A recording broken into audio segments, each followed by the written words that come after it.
ሰላም ጤና ይስጥልኝ ውድ የመልካም ኢንፎ ሚዲያ አድማጭ ተመልካቾቼ በሙሉ በያላችሁበት ሁሉ እንደምን ሰንብታችኋል በማለት የአክብሮት ሰላምታዬን ወደ እናንተ እያደረስኩ የተለያዩ ማህበራዊና ስነ ልቦናዊ ይዘቶች ያላቸውን ርዕሶች እያነሳሁ ወደ እናንተ የማደርስላችሁ ዶክተር መልካም ልንገርህ ነኝ። ዛሬም ከልጆች ባህሪ ጋር በተያያዘ መነሻ ምንጮችን እየተነጋገርንበት ስላለው የመጨረሻ ክፍል ይዤላችሁ ወደ እናንተ ቀርቤያለሁ። ወደ ርዕሴ ከመግባቴ በፊት ግን ሃፒ ሆሊዴይስ ማለት ፈልጋለሁ። በተለይ ውጭ ሀገር ለምትኖሩ በተለያየ ዓለማት ላይ ላላችሁ ኢትዮጵያውያንና ኤርትራውያን ሁላችሁም እንኳን አደረሳችሁ ላለው ባለፈው ሳምንት ክሪስማስን አክብረናል። በዚያ አዲሱን ዓመት ልናከብር እየተዘጋጀን ነው። እንግዲህ በዚህ አጋጣሚ ደግሞ የልጆች ትምህርት ቤት ዝግ ነው። ይሄም ከባህሪ ጋር ይያዛል ብዬ ስለማስብ ነው። አብዛኞቻችን ምናልባት በደንብ ተዘጋጅተን እረፍቱን እየጠበቅን ካልሆነ ልክ እረፍቱ መጥቶ ትምህርት ቤት ሲዘጋ ልጆቻችን የሚሰሩትን ነገር አያውቁም። እኛም ደግሞ የታርገናቸው ምን አድርገንላቸው ወደ ስራችን እንደምንሄድ ትንሽ ግራ የምንጋባበት አጋጣሚ ነው። ስለዚህ እንደው ከዚሁ ጋር በተያያዘ የተወሰነች ነገር ብዬ ወደ ዛሬው ርዕስ ገባለሁ። ምንድነው ማለት የምፈልገው ብዙዎቻችን እንግዲህ እንደምናውቀው የትምህርት ቤት ካላንደር ገና ትምህርት ቤት ከመከፈቱ በፊት በዌብሳይቶቻቸው ላይ ያስቀምጣሉ። ያንን በማየት ቀድመን መዘጋጀቱ ለልጆቻችንም ለኛም የሚረዳ ሲሆን ከዛ በተጨማሪ ግን እንደው በአንዳንድ ኮሚኒቲዎች እኔ በመኖርበት አካባቢ የማየው በጣም የመተባበርና ሪሶርሶችን ደግሞ ሼር የመደራረግ ሁኔታዎች አሉ። ያ ማለት ልጆቹን ብቻ ሳይሆን እኛንም በከፍተኛ ደረጃ ሊጠቅመን የሚችል ነገር ነው።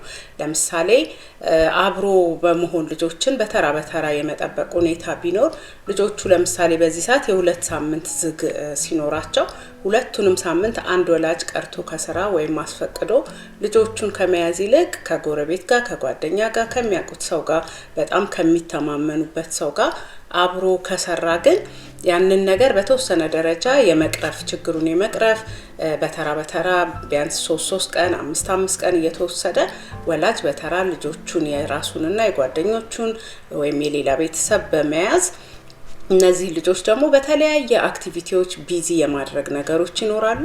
በዛ መልኩ ልጆቹም ብዙ ሳይከብዳቸው ታይማቸውንም ደግሞ በጥሩ ሁኔታ ፕሮዳክቲቭ በሆነ መልኩ አሳልፈው እንዲመለሱ ያደርጋል። እኛንም ከብዙ ጭንቀት ይገላግለናልና እንደ ምሳሌ ስላየኋቸው ነው። አንዳንድ ኮሚኒቲዎች አብረው በመስራት ሪሶርስ ደግሞ የትኛው ላይብረሪ ምን አይነት አክቲቪቲ ያለው የሚለውን ወይም ደግሞ ሌላ ቦታዎች ላይ በሃይማኖት ተቋማት ሊሆን ይችላል በተለያዩ ቦታዎች ላይ የሚደረጉ በትምህርት ቤት ዝግ ሰዓት ያሉ አክቲቪቲዎችን በሙሉ ሪሶርስ ቶሎ ሼር በመደራረግ ልጆቻቸውን ሲደግፉ ሲረዳዱ አያለሁኝና ትምህርት ቤት ሲዘጋ ብቻ ሳይሆን በትምህርት ሰዓትም ልጆችን በጋራ በማስጠናት ሲችሉ ወላጆች ራሳቸው ተራ እየገቡ ሳይሆን ደግሞ ከፍለው የሚያስጠናቸው እየቀጠሩ እኔ በጣም ያስተዋልኩት በላይብረሪ ውስጥ በደንብ የሚጠቀሙ አንዳንድ ኮሚኒቲዎች አሉ። የኛን ኮሚኒቲ ብዙ በዛ ደረጃ አላየውምና ከአንዳንድ ጓደኞቼም ጋር ስለዚህ ጉዳይ ያነሳን ዲስከስ እያደረግን ነውና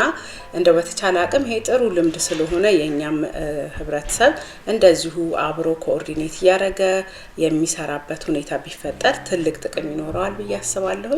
እንግዲህ ይሄን ካልኩ በኋላ በቀጥታ ወደ ዛሬው ርዕስ ነው የምገባው። ስለ አስቸጋሪ ባህሪያት ስንነጋገር 3 ዋና መነሻ ምንጮች አሉ ብለን የመጀመሪያ ሁለቱን ቪዲዮ ሰርቼ ወደ እናንተ አድርሻለሁ። ዛሬ እንግዲህ የመጨረሻውን ከዛም አለፍ ብሎ ደግሞ ከበድ ያለውን የልጆች ባህሪ ተጽዕኖ የሚያደርስ ጉዳይ ነው የምንነጋገረው። ይሄም ደግሞ አካባቢያችን ነው። አካባቢያችን እንግዲህ ከሁሉም የከበደ ተጽዕኖ አለው የምንለው እኛ ኮንትሮል ስለሌለን ነው። በአካባቢያችን በሚደረገው ነገር እንደ አንድ ቤተሰብ ብዙ ነገር መለወጥ የማንችላቸው ነገሮች ይኖራሉ ከኛ አቅም በላይ ይሆኑ እና እነዚህን ነው ዛሬ የምንነጋገረው ማለት ነው። በ3 ነው ከፍዬ የማያቸው። የመጀመሪያ የሆነው በአካባቢያችን ላይ ልጆቻችን የሚሄዱበት ቦታ ልጆቻችን የሚያገኟቸው ሰዎች የተለያዩ የሚያዩዋቸውና የሚጋለጡባቸው ቦታዎች ይሆናሉ። እነዚህ እንግዲህ የመጀመሪያው ያለንበት አካባቢ ራሱ ልጆቻችን ከቤታቸው ሲወጡ ወይም ከትምህርት ቤት ግቢ ሲወጡ ምንድነው የሚያዩት ትምህርት ቤት ድረስ ከሚሄዱ ድረስ ወክ በሚያረጉበት ቦታ ሁሉ ምን ያዩ ነው የሚያልፉት የሚለውን ነገር አንደኛው ዋናው ነገር ይሆናል። ምክንያቱም በጣም አጉል ስነ ምግባር ያላቸው ልጆችን የሚያዩ ከሆነ መጠጥ ቤቶች አካባቢ ከሆነ የሚኖሩት አረቄ ቤቶች ጫት ቤቶች እንደዚህ አይነት ቦታ ላይ የሚኖሩ ልጆች ሌላ ቦታ ላይ ላይብራሪ አካባቢ ወይም መዝናኛ ቦታ ያለባቸው አካባቢ ጥሩ ቦታዎች ከሚባሉ የሃይማኖት ተቋማት አካባቢ የሚኖሩ ልጆች ጋር ብናወዳደራቸው ኤክስፖዠራቸው ስለሚለያይ ባህሪያቸውም ላይ በዛው ልክ ልዩነት ያመጣል ማለት ነው። በሁለተኛ ደረጃ ደግሞ የሚያገኟቸው ሰዎች ናቸው። እኛም ወደ እነሱ ህይወት የምናመጣላቸው ትምህርት ቤትም ወስደን ደግሞ የምናገናኛቸው ጓደኞች ሊሆኑ ይችላሉ፣ ቤት ውስጥ የሚመጡ አስጠኞች ሊሆኑ ይችላሉ፣ ዘመዶች ሊሆኑ ይችላሉ፣ የሃይማኖት ተቋማት ቦታ የሚያገኟቸው ሰዎች ሊሆኑ ይችላሉ። በህይወታቸው ግን የተለያዩ ሰዎች ያገኙና ከነዛ ሰዎች ጋር በተያያዘ ባህሪያቸው ላይ የተለያዩ አሉታዊ ተጽዕኖች የሚያሳድሩ ኤክስፒሪየንሶችን ከዛ አካባቢ ሊቀስሙ ይችላሉ። እኔ ኢትዮጵያ ሆኜ ካውንስሊንግ ስሰራ አንድ ያጋጠመችኝ ክሊያንት ነበረችና እሷ አሁን ሱቅ ተልካ የሱቁ ባለቤት የደፈራት ልጅ ነበረች። ይሄ የልጅቷ ባህሪ ላይ በጣም ከፍተኛ ጉዳትና አሉታዊ ተጽዕኖ ስላሳደረባት ቤተሰቧ ባያቅም ለማንም ሰው ባትነግርም፣ ነገር ግን ሰው አቮይድ ስታረግ የሰው ማመን የሚባል ነገር የላትም። ከፍተኛ የሆነ ሰው ጥላቻ ስለነበራት ለማንም የማትታዘዝ ልጅ ነበረች። በባህሪ ምክንያትም ነው ከኔ ጋር የተገናኘ ነውና ባህሪያቸውን የብዙ ልጆች ባህሪ እንደው ቲኔጀር ላይ ሲመጡ ብቻ አይደለም ድንገት የሚመጣው። ከስር እኛ ሳናውቅ ብዙ ነገሮች አብረዋቸው እያደጉ ይመጡና እንዳልኳቸው አቢዩዝ ሊሆን ይችላል፣ ሌላም ህመሞች በውስጣቸው ያዙት። ቲኔጀር ሲደርሱ ግን ከቁጥጥራቸው በላይ ሆኖ አክት በማድረግ ስለሚያስወጡት ያንን ስናይ ነው ብዙ ጊዜ ቲኔጀር የምንለው። እንግዲህ ቲኔጀር ላይ ሁላችንም ፈታኝ የሆነ ነገርን የምናይበት ነው። የሆርሞን ቼንጃቸው እንዳለ ሆኖ ነገር ግን ከኋላ ምን ይዘው ነው እነዚህ ልጆች የመጡት የሚለውን በደንብ ማየት ያስፈልጋል ብዬ አስባለሁኝ። አንዳንድ ጊዜ በጣም አካባቢያችንን የምናምንበት ሁኔታ አለ። ለምሳሌ የዘመድ ቤት ነው ብለን ወይም ደግሞ ዘመድ ነው እኛ ጋር ያለው ብለን ልጆቻችንን በቃ ሪላክስ አድርገን ብዙ የማንከታተል እንደው ምንም አይነት ጥርጣሬ የማይኖረን ሰዎች አለንና ያ አንዳንድ ጊዜ አደገኛ ሊሆን ይችላል። ሁል ጊዜ ሰው አንመን ማለት ሳይሆን አንዳንድ ጊዜ ግን የሚያመጣው አደጋ በጣም ከባድ ይሆናል። ብዙ እኔ የምሰማቸው የሚያጋጥሙኝ ምሳሌዎች አስጠኝ ስንቀጥርላቸው ለብቻቸው አንድ ክፍል ውስጥ አድርገን ነው ምንተዋቸው። የሃይማኖት ተቋማት ውስጥ ስንወስዳቸው በጣም ትረስት አድርገን እዛ ቦታ ላይ ምንም ይፈጠራል ብለን አናስብምና እኛ የራሳችን ጉዳይ ላይ ነው የምንሆነው፣ የራሳችን ስራ ላይ የራሳችን አገልግሎት ላይ ሆነን ልጆቻችን በጣም ብዙ ነገር ሊያጋጥማቸው ይችላል። ምክንያቱም እዛ የሚመጣ ሰው ሁሉ ንጹህና አንድ አይነት ፐርፐዝ ይዞ ይመጣል ለማለት የሚከብድበት አጋጣሚ አለና ከምንሰማውም ከምናየውም ነገሮች አንፃር እንደው ከሌላው ጊዜ የተለየ ትንሽ ጠበቅ ያለ እንደው የማስተዋል የመቆጣጠር ነገር ቢኖረን ጥሩ ነው። ልጆቹን አልፎ አልፎ ቼክ የማድረግ የማየት ሁኔታ ቢፈጠር ጥሩ ነው። ልጆቹ ደግሞ በእድሜያቸው ገና ያልበሰሉ ከሆኑ አብሮ መሆን አለመለየት፣ ሱፐርቪዥን አት ኦል ዘ ታይምስ እንዲኖራቸው ማድረግ፣ በተራ እየገቡ ልጆቹን ማየት በጣም አስፈላጊ ነው ብዬ አስባለሁ። ቦታው የትም ይሁን የትም ከማንም ጋር ቢሆኑ ልጆቹ አካላዊ የሆነ ነገር እንኳን ባይደርስባቸው የሚያዩት ነገር እነሱን ለእድሜያቸው የማይገባ የማይመጠናቸው ነገር ሊሆን ስለሚችል ሁላችንም እነዚህ በጣም ትረስት የምናረጋቸው ቦታዎችም ላይ ቢሆን ትንሽ መጠንቀቅ፣ ከሆነ በኋላ ከማዘን ይልቅ ቀድሞ መጠንቀቁ በጣም ይጠቅመናል። ለምን እየሰማን እያየን ያለነው ነገር ነውና የግዴታ እኛ ቤት እስከሚገባ የኔ ልጆች ላይ እስከሚደርስ ብለን ማድረግ የለብንም። ይሄንን መናገር ፈልጋለሁ። ከዛ በተጨማሪ ደግሞ የሁሉንም ልጆቻችን ናቸው ብለን ማሰብ የሚያስፈልጋል።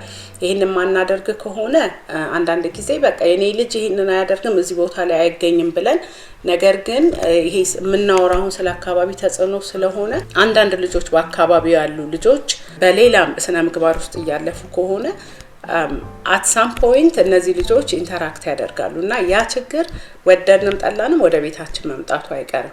ነገር ግን በኃላፊነት ስሜት ምንም ነገር ስናይ የማንም ልጅ ቢሆን ለወላጆቹ ኮሙኒኬት በማድረግ እኛም ራሳችን ደግሞ ልጆቹን በመቆጣት በመገሰጽ ኃላፊነታችንን መወጣት ያስፈልጋል። ምክንያቱም ሁሉ ጊዜ ሪግሬት የምናደርገው ነገር እንዳይኖር ልጄን እኮ ያን ጊዜ ያ ልጅ ሲያጠፋ በገሰጸው ኖሮ አሁን ይሄ ነገር ወደ እኔ ልጅ ደግሞ መጥቶ እንደዚህ አይነት ችግር ውስጥ አልገባም ነበር ብለን እንዳንል የምንችለው ነገር ማድረግ አለብን። የማንችለው ነገር ከሆነ ጸጸት ውስጥ ማንገባም፣ የምንችለውን ግን ማድረግ ግዴታችን ነው ማለት ፈልጋለሁኝ። በሁለተኛ ደረጃ ደግሞ ማንሳት የምፈልገው ህጎችን ነው። አንድ ሀገር ህግ የተጻፈም ያልተጻፈም ህጎችን፣ ባህላችንን ማንሳትና የተወሰነ ነገር ማለት ፈልጋለሁ። ምክንያቱም የወንጀለኛ መቅጫ ህጎቻችን፣ የፍትህ ሂደቶቻችን እና ሌሎች ፖሊሲዎቻችን ለምሳሌ የትምህርት ፖሊሲ፣ የሶሻል ሚዲያ ፖሊሲ እነዚህ ነገሮች የልጆችን ባህሪ ሼፕ አፕ ማድረግ ትልቅ አስተዋጽኦ አላቸውና እነዚህም ላይ ከፍተኛ የሆነ ትኩረት ያስፈልጋል። ለምሳሌ የትምህርት ፖሊሲውን ብናይ እኛ በተማርንበት ሰዓት ላይ ከማስታወሰው ውስጥ ልጆች ስነ ምግባርን በደንብ ተምረው እንዲያድጉ የግብረ ገብ ክፍለ ጊዜ ነበረ። በአሁኑ ሰዓት ልጆቹ ምን እየተማሩ እንደሆነ ባላውቅም ከምናያቸው ግን አንዳንድ እንደው ወጣ ያሉ ባህሪያት ስናይ ምናልባት እንደው ትምህርቱ እንኳን ቢኖር የተወሰነ ደረጃ እየተማሩ እንኳን ቢሆን ነገር ግን እንዲህ አይነት የወጣ ነገር ሲያደርጉ ደግሞ ምንድነው እየተደረገ ያለው ዲሲፕሊነሪ አክሽናቸው፣ የትምህርት ቤቶች የትምህርት ፖሊሲው ምንድነው የሚመስለው የሚለውን እንድንጠይቅ ያደርጋል። አንድ 3 ቪዲዮዎችን ያየኋቸውን እንደ ምሳሌ ወደ እናንተ ማድረስ ፈልጋለሁ። የመጀመሪያው ምናልባት እንደው አብዛኞቻቸው አይታችሁት ሊሆን ይችላል ብዬ አስባለሁ። በእድሜ ትንንሽ የሆኑ ምናልባት ከሚድል ስኩል የማያልፉ ልጆች ጠጅ ቤት ውስጥ ገብተው ጠጅ እየተቀዳላቸው ብርሌ ይዘው ፊታቸውን ሳይሸፍኑ ትልቅ ሰው ደግሞ አብሯቸው ሆኖ ያንን በማንቆርቆሪያ የእውነት ጠጅ ነው እንግዲህ የሚመስለው፣ ጠጅ ላይሆን ይችላል ግን ዞሮ ማስተላለፍ የተፈለገው መልእክት ምንድነው? ለሌላው በዛ እድሜ ላሉ ልጆች ይሄንን ነገር ቀርጸን ፖስት ስናደርግ ምንድነው እያሰብን ያለነው፣ ምን እንዲማሩ ነው የፈለግነው የሚለውን እንደው ወደ እናንተ ማድረስ ፈልጋለሁ። በሁለተኛ ደረጃ ደግሞ ዩኒፎርም የለበሱ ልጆች ራሱ በማናለኝብኝነት እንግዲህ አንድ ሰው ዩኒፎርም ሲለብስ የዛን የአንድ ተቋም እሱ ያለበትን ተቋም ሪፕሬዘንት ያደርጋልና የሆነ ትምህርት ቤትን ዩኒፎርም የለበሰ ልጅ ዩኒፎርሙን ለብሶ ፊቱን ሳይሸፍን ወጥተው እንግዲህ በግሩፕ ወጥተው ደብተራቸውን እየቀደዱ መሬት ላይ እየጎዘጎዙ እያነጠፉ ዩኒፎርማቸውን እያወለቁ መሬት ላይ እያነጠፉ ከዛ ላይ ወጥተው ሙዚቃ ከፍተው ሲጨፍሩ ሲደንሱ ስናይ ምንድነው መልእክቱ? ያንንስ በማድረግ ምንድነው የደረሰባቸው? ምንድነው የተቀጡት? ምናልባት እድሜያቸው አሁን በዚህ በህግ አግባብ ለመጠየቅ እነዚህ ልጆች ከባድ ሊሆን ይችላል። ነገር ግን የተማሩበት መንገድስ አለ ወይ? እንዲማሩ የተደረገበት ካውንስሊንግ የተሰጠበት ሌላ የተደረጉ ሜጀሮች ነበሩ ወይ የሚለው ነገርም እንደዚሁ ጥያቄ ይሆናል ማለት ነው። በሌላ ሶስተኛው ቪዲዮ ያየሁት ደግሞ ምንድነው እንደዚሁ ኢትዮጵያ ውስጥ ትምህርት ሊያልቅ አካባቢ ንብረቶችን ማውደም፣ ዴስኮችን መሰባበር፣ እቃ መወርወር እና ያ ሲደረግ ደግሞ አስተማሪ ቆሞ አብሮ ያየ ልጆቹ ማንንም ሳይፈሩ ፊታቸውን ሳይሸፍኑ እንዳልኳችሁ እንዲህ አይነት ቪዲዮዎች ተሰርተው ሶሻል ሚዲያ ላይ ሲለቀቁ እነዛ ልጆች እንግዲህ ይሄን አድርገው ፖስት የሚያደርጉ ልጆች ትምህርት ቤት አላቸው፣ ዩኒፎርማቸውን አይተናል።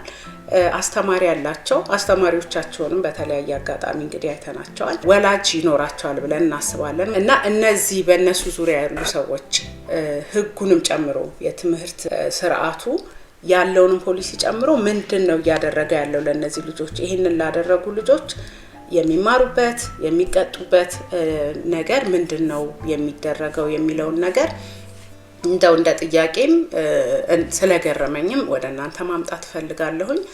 እንግዲህ ከዚህ ጋር ተያይዞ ይመስለኛል ብዙ ያለ እድሜያቸው ሶሻል ሚዲያ አክሰስ የሚያደርጉ ልጆች ጥፋትን ስለሚሰሩበት ከዚህም ያለፈ ደግሞ ህይወታቸውን እንዲያጡም እያደረጋቸው ስለሆነ በተለያዩ ቻሌንጅ ውስጥ እየገቡ ህይወታቸውን ያጡ ልጆች አሉ። ይሄን አድርግ እየተባሉ ኦንላይን ቁጭ ብለው ዜና ላይ የነበሩ ኢቭን የሀበሻ ልጆች ራሱ እንደዚሁ እንዳይተነፍሱ እየነገሯቸው ሳይተነፍሱ ቀርተው በኦክሲጅን እጥረት ምክንያት ያለፉ ልጆችን አይተናል። ከዛ በተጨማሪ ደግሞ ራሳቸውን እንዴት ማጥፋት እንደሚችሉ ጉግል እያደረጉ ደግሞ ራሳቸውንም እንደዚሁ ያጠፉ ልጆችን አይተናል። እና ይሄ የሶሻል ሚዲያው ተጽዕኖ ቀላል ነገር አይደለም ህግ ከሌለ ማለት ነውና ከዚህ ጋር በተያያዘ ይመስለኛል በዚህ አሁን በዲሴምበር ወር ላይ አውስትራሊያ ውስጥ አዲስ ህግ አውጥተዋል ሶሻል ሚዲያን በተመለከተ።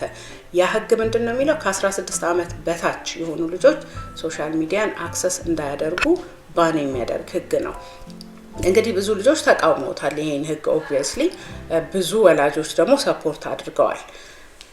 ግን at the end of the day አላማው የሚመስለኝ እንደዚህ ያሉ ጥፋቶችን ለመከላከል ስለሆነ እኔ ምንድነው ከዚህ በኋላ መጠብቀው እንግዲህ ከይሄ ህግ አፕላይ ከተደረገ በኋላ most likely ሪሰርች ሰርተው ያካፍሉናል ብዬ አስባለሁ።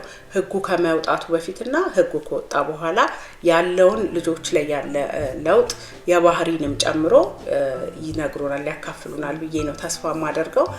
ምክንያቱም ይህ የሶሻል ሚዲያ ተጽዕኖ በልጆች not only በባህሪያቸው ላይ በኮሙኒኬሽናቸው ላይ በአቴንሽን ስፓናቸው ላይ በአይናቸው ላይ በአይምሮ ጤናቸው ላይ በአጠቃላይ ጤናቸው ላይ ቁጭ ብለው ደግሞ ስለሚውሉ ኢቭን ኦቤዝ እንዲሆኑ ሌላ ኮምፕሊኬሽኖች እንዲመጡባቸው ብዙ አስተዋጽኦ እንዳደረገ እንግዲህ በተለያየ አጋጣሚ የተጻፉ ነገሮች ላይ እናያለን። ከዛ አንፃር እንግዲህ ይሄ አውስትራሊያ ያወጣችው ህግ ምን አይነት ኢምፓክት እንደሚኖረው ወደፊት ያሳዩናል ብዬ አምናለሁኝ። ስለ ህግ እንግዲህ ይሄን ያህል ካልኩ ደግሞ ከዚሁ ጋር ከሶሻል ሚዲያ ሳንወጣ የመጨረሻ ነጥብ የሚሆነው የልጆቹ የዲጂታል ዓለማቸው ነው። ብዙ ነገር ላይ ኤክስፖዝ የሚሆኑበት በተወሰነ ደረጃ ነካርገዋለሁ። ነገር ግን አሁን ሰሞኑን ራሱ ሌላ ደግሞ የወጣ ዜና ያየሁት ምንድነው እዚሁ አሜሪካ ሀገር ውስጥ ደግሞ 3 ልጆች መኪና ሰርቀው ፖሊስ አይቷቸው ከፖሊስ ጋር ቼስ ተደራርገው እንግዲህ ረጅም መንገድ ነድተው ታንክፉሊ እግዚአብሔር ይመስገን ልጆቹ ሳይጎዱ አደጋ ሳያደርሱ ተይዘዋል። ነገር ግን እነዚህ ልጆች ያንግ ልጆች ናቸው። አንደኛው 8 አመት ነው፣ አንደኛው 10 አመት ነው፣ አንደኛው 11 አመት ነው። ይነዳ የነበረው የ11 አመቱ ልጅ ነውና ልጁ ሲጠየቅ ምንድነው ያለው? እነዚህ ልጆች እንግዲህ ጉግል አድርገው ዩቲዩብ ውስጥ ገብተው ሰርች አድርገው መኪና እንዴት እንደሚሰረቅ ከዩቲዩብ ነው አይተው የወጡትና ስለዚህ ልጆች እድሜያቸው ከመድረሱ በፊት የሚያገኙቸው ነገሮች አጠቃቀማቸውን ካላወቁ ወደ አደጋም ወደ ሞትም እንደሚመራቸው የሚያሳዩ ነገሮች ናቸውና እኛስ አገር ላይ ሶሻል ሚዲያን በተመለከተ ምንድነው ያለው ፖሊሲ የሚለው ነገር እንግዲህ አብሮ እዚህ ጋር የሚነሳ ነገር ይሆናል። ሶሻል ሚዲያ ምንም ሳንጠራጠር እንግዲህ ጥቅም እንዳለው ሁላችንም እናውቃለን። ነው በደፈናው ሶሻል ሚዲያ መጥፎ ነው ለማለት ሳይሆን ሁሉም ነገር ግን በአግባብነት ከተጠቀምነው ብቻ ስለሆነ ሊጠቅም የሚችለው በተለይ እነዚህ ልጆች አክሰስ ሲያገኙ እያደረጉ ያሉትን ነገር ለኛ ሞኒተር ለማድረግ ትንሽ ይከብዳል። የሚያደርጉት አክሽንን ስናይ በጣም ለነሱ የማይገባ ሆኖ እናገኛለንና ይሄንን ከየት አመጡ ስንል እንግዲህ አካባቢያቸው ተጽዕኖ ነው። ሶሻል ሚዲያ እንደ አንድ የአካባቢ ተጽዕኖ ነው የምናየው። በፊት የጎረቤት ልጅ በቅርባችን ያለ በአብዛኛው ደጋግሞ ስህተት የሚሰራ ከሆነ የግሩፕ ተጠብ ውስጥ የሚገባ ከሆነ ትምህርት ቤት ወላጆቹ ሳያውቁ የቀረ ሌላ ቦታ የሚውል ከሆነ እንደው ከእንደዚህ አይነት ልጆች ጋር እንዳትገጥሙ እንዲሰረጋ ይቻለው እንዲሲባል ሰምቻለሁ እንባል ነበርኛ። አሁን ግን በአካባቢያችን ያለ ልጅ ብቻ ሳይሆን አፌክት እያደረገን ያለው ዓለም ላይ ያለ ማንኛውም ሰው እጃችን ውስጥ ቤታችን ውስጥ መጥቶ እንደ አንድ የአካባቢ ተጽዕኖ እያሳደረብን ነው። ከየትም ቦታ ያለ ሰው ነው ልጆቻችንን በፈለገው መልኩ እየመራቸው ያለውና የዚህን ኢምፓክት ከመቀነስ አንፃር እንግዲህ ሶሻል ሚዲያን ልጆቻችንን በደንብ ተጠግተን ተከታትለን እንዲያደርገን እናድናለን የምንለው ነገር አይደለም። ሁላችንም ኮሌክቲቭሊ መስራት ያለብን ጉዳይ ነው። ለምሳሌ በአንድ ሰርክል እንኳን የምንገናኝ ሰዎች ልጆቻችን የተለያዩ ነገሮችን አክሰስ እንዳያደርጉ በመስማማት በመነጋገር ዲስከስ በማድረግና ልጆቹን በማስተማር በተወሰነ ደረጃ መቅረፍ እንችላለን። ኤክስፕሌን እንዲያደርጉልን ማድረግ እንዲህ አይነት አፕሊኬሽኖችን ለምንድን ነው የምትጠቀሟቸው? ምን ያደርጉላችኋል? አስፈላጊ አይደለም ወይም ደግሞ አስፈላጊነቱን አስረዱን ብሎ እንዲያስረዱን በማድረግ በመከባበር ልጆቹን በማክበር የነሱንም ስሜት በመስማት ምክንያቱም በመከልከል ብቻ ስለማንወጣው ማለት ነው። ስንከለክላቸው ለምሳሌ አንድ ቦታ ላይ ይዘናቸው እንሄዳለን። ሌላ ልጆች አሉ። እኛ ስልክ የከለከልነው ልጅ ሌላ ጓደኛው ከሱ እድሜ በላይ የሆነ ከነሱ እድሜ እኩል የሆነ ሊሆን ይችላል ወይም ከነሱ እድሜ ያነሰ ሰው ስልክ ይዞ መጥቶ የፈለገውን አይነት አፕሊኬሽን ይዞ መጥቶ እነዚህ ልጆች ኤክስፖዝ ሊያረጋቸው ይችላል። እዛ ውስጥ የሚፈጠረው ነገር ምንድነው? አንደኛ ልጆቹ ኤክስፖዝድ መሆናቸው በራሱ ለተለያዩ እኛ ለማንፈልጋቸው ነገሮች ወይም ደግሞ አግባብነት ለሌላቸው ነገሮች ኤክስፖዝድ መሆናቸው ነው። በሁለተኛ ደረጃ ደግሞ እነዛ ልጆች ያልሆነ ስሜት እንዲሰማቸው ያደርጋል። አብሮኝ የነበረው ልጅ በእድሜ ታናሽ ነው፣ ነገር ግን እሱ ስልክ አለው፣ እሱ ይሄ ሰርቪስ አለው፣ እንዲህ አይነት አክሰስ አለው፣ እኔ ግን የለኝም። ያ የሆነው ደግሞ ቤተሰቦቼ ስለማይወዱኝ ስለማያስቡልኝ ነው የሚለው ነገር ይነሳና ልጁን ወይም ልጅቷን ከቤተሰብ ጋር ቅራኔ ውስጥ እንዲገቡ ያደርጋል። ስለዚህ በዚህ ከልጆች ባህሪ ጋር በተያያዘ እንደ መነሻ እያየን ከመጣ ነው ነገሮች በሙሉ ይሄኛው የአካባቢ ተጽዕኖ በጣም ከባድ ነው ያልኩበት ምክንያት ስለኛ ልጆች ብቻ ስላልሆነ ነው፣ ስለ አካባቢያችን ልጆች ስለሆነ። እንደውም የአንድ የአፍሪካን ፕሮቨርብ ይላል it takes a village to raise a child ይላል። ስለዚህ እንደው ይሄን ጠቅለል ሳረገው ምንድነው ማስተላለፍ የምፈልገው የኛ ልጆች ብቻ በጥሩ ሁኔታ የሚያስፈልጋቸውን አድርገን ተከታትለን አሳደግን ብለን ሰክሰስፉል ይሆኑልናል ብለን መጠበቅ አንችልም። ወጥተው ከዓለም ጋር ይቀላቀላሉ፣ ወጥተው የአካባቢ ተጽዕኖ ሊያጠቃቸው ይችላሉና ሁላችንም እንደምናውቀው ኢቭን ዩኒቨርሲቲ እንኳን ከላክናቸው በኋላ በጣም ብዙ ቻሌንጆች እንደውም የሚመጡት ያኔ ነው። ለምን ቤት እያሉ ቢያንስ በተወሰነ ደረጃ የምንከታተልበት የሚያደርጉትን የምናይበት የሚያመሹበትን የሚያድሩበትን የምናውቅበት ሁኔታ አለ። አንዴ ግን ከቤት ከወጡ በኋላ እንደየሚሄዱበት ሁኔታና እንደሚያጋጥማቸው ሰው ብዙ ለውጦችን እናያለን። በጣም የሚያስደነግጡ ለውጦችን የኛ ልጆች እስከማይመስሉን ድረስ የሚያስደነግጥ ነገር ያጋጥመናል። ይሄ እንግዲህ በአብዛኞቻችን በተለያየ ቦታ ላይ ዲስከስ እናረግ ያየናቸው ያጋጠሙን ነገሮች ናቸው። ያለ ምንድነው የሚሆነው? እንግዲህ የሄዱበት አካባቢ ነው። የአካባቢ ተጽዕኖ ምን ያህል ኢቭን መሰረት ኖሮት ያደገ ልጅ ራሱ በምን ያህል ደረጃ ወዲያውኑ የመቀየር ኃይል እንዳለው ለማየት ነው።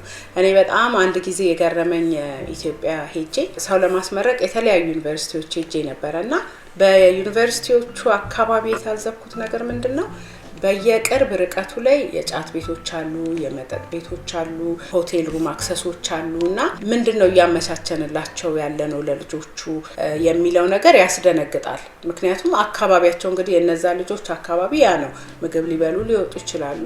ከዛ የሚያዩት ነገር ቀስ በቀስ ደግሞ የሳባቸው ሊመጣ ይችላልና ይሄ ነገር ልክ ከቤታችን ወይም ከትምህርት ቤታቸው ሲወጡ የሚያዩት ነገር በከፍተኛ ሁኔታ አንደኛ ያስጨንቃቸዋል። ልጆቹ ከማንም ከጓደኛቸው እሱ እንዲህ ነው መባልን አይፈልጉም። ተመሳስለው መኖር ነው የሚፈልጉትና አንዳንድ ጊዜ ልጄን በደንብ አውቀዋለሁ ወይም አውቃታለሁ፣ ሁሉንም ነገር ይነግሩኛል፣ እናወራለን እና ለዛ ያው ብዙ የሚደርስባቸው ነገር የለም እምንል ወላጆች አለንና እኔ ግን የሚመስለኝ ልጆቻችንን የምናቃቸው የነገሩንን ያህል ብቻ ነው። ከዛ ውጪ ግን ብዙ ብንነግራቸው ትክክል ላይሆን ይችላል፣ ሊያጋጨን ይችላል ብለው ደግሞ የሚደብቁን ብዙ ነገሮች አሉ። ስለዚህ ዋናው ነገር ምንድነው? ልጆቹ አካባቢያቸው የጸዳ እንዲሆን ማገዝ ነው።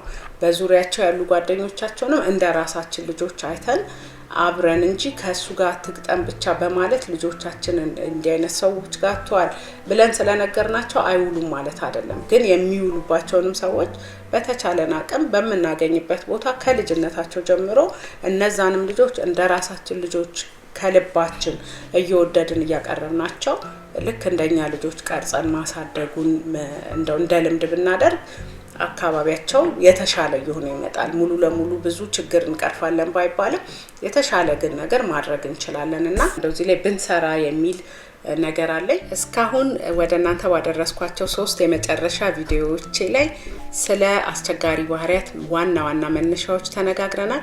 ከዚህ በኋላ ደግሞ መፍትሄዎቹስ ምንድናቸው የሚለውን በሚቀጥለው ቪዲዮ ላይ እየሰራሁ ወደናንተ ማድረስ ይሆናል። ምናልባት ያለፉትን ቪዲዮዎች ያልተመለከታችሁ ካላችሁ ወደ ኋላ ተመልክታችሁ በመልካም ኢንፎ ሚዲያ ሁሉንም ቪዲዮዎች ብታዩዋቸው ይጠቅማሉ ብዬ አስባለሁኝ። ከዚህ በተጨማሪ ደግሞ ለሌሎች ወዳጆች፣ ጓደኞቻችን፣ ዘመዶቻችን፣ ቤተሰቦቻችን ደግሞ እንዲደርስ ቪዲዮዎቹን ሼር፣ ላይክ፣ ሰብስክራይብ ማድረግም እንደዚሁ አትርሱ። በሚቀጥለው እንግዲህ የመፍትሄ ሀሳቦችን ይዤ ወደናንተ እስከምመለስ ድረስ በያላችሁበት መልካም ጊዜ ቸር ይግጠመን።